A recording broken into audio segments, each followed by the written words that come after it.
বাবা আমার দাদা রহিম গেছি এবং শামসুল গাজী সালাম গেছি আমরা রেকর্ডের সম্পর্কে এটা পূর্ব আমল থেকে আমরা খাইয়েছি।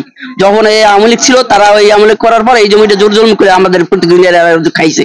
খাওয়ার পর এই জমিটা আমরা বিগত বছর ধরে কোনো আমরা বিচারই পাইনি। যখন সালিসি টেবিলে যাই লাস্টে যাই সালিসি হইলে মিলমেট হইলে তখন একটা সন্ত্রাসী হামলা করা শুরু করে দেয়।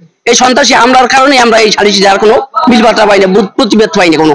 এই প্রতিবাদ না পাওয়ানো টাকা পয়সা দিয়ে মানুষকে সব বিতরণ করে ছড়াই দেয়। আমরা আর এখানে কোনো গরিব দেখিয়া আমাকে আর গায়ে নাই, জায়গায় কোনো আমাকে কোনো দামই নেই। মানে আমরা মানে পুরাসের ময়লা হয়ে গেছে এলাকার মানুষের মধ্যে, কোনো আমার কোনো দামই নেই। এই জায়গায় আমরা কোনো বিচার আচারই পাই না। কেন আমরা বাংলাদেশের নাগরিক না, কেন আমরা বিচার পাবো না? কেন আমরা এই জায়গায় এই অপরিচিত থাকবো? আমরা কি রোহিঙ্গা?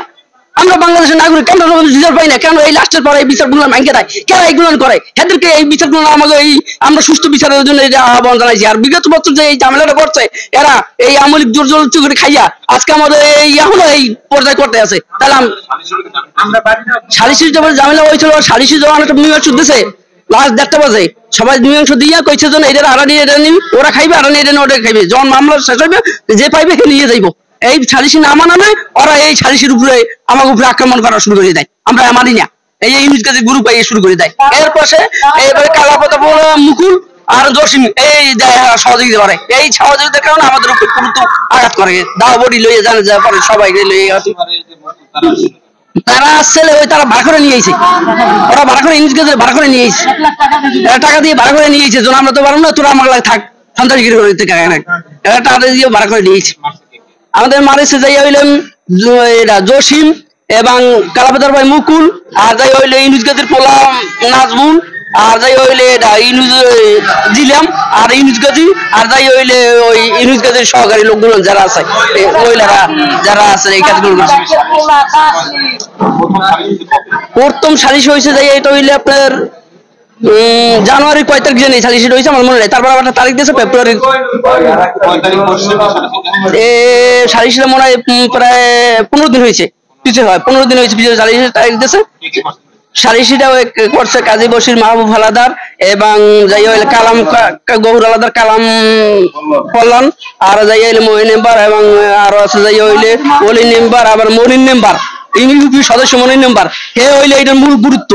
এই ইউপি সদস্য এই সমগ্র নাটক ঘটাইছে এই মনিন মেম্বার। এইটা 8 নম্বর ওয়ার্ড। এই হইলে সব এই ভুয়া ওয়ার্ডের সার্টিফিকেট সবকিছু এইগুলো করছে। এই সবগুলো করে এইগুলো নাটকগুলো সবাই সাজাইছে।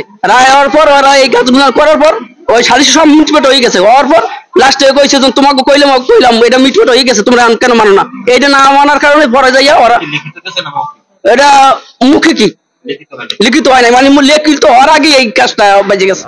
পত্র দেখার পরে আমরা এই রাইট ছিলাম, সেই আদালতের তারা কোনো রায়ও পায় নাই, কিছু না।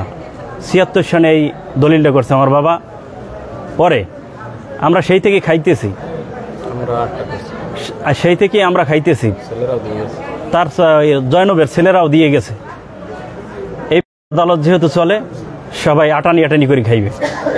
আমি বললাম না, আমার জমি দলিল আমার, দহলে আমার, সব কিছু আমার, আপনি কিভাবে বলেন? কয় আমি যে রায় করছি এইটাই, এর বিকল্প কোনো রায় হবে না। তারপর যাইয়া আমাকে এই 8 নম্বর আমার চাচারা আমাকে আমার মা বাবা সবাইকে মারলো।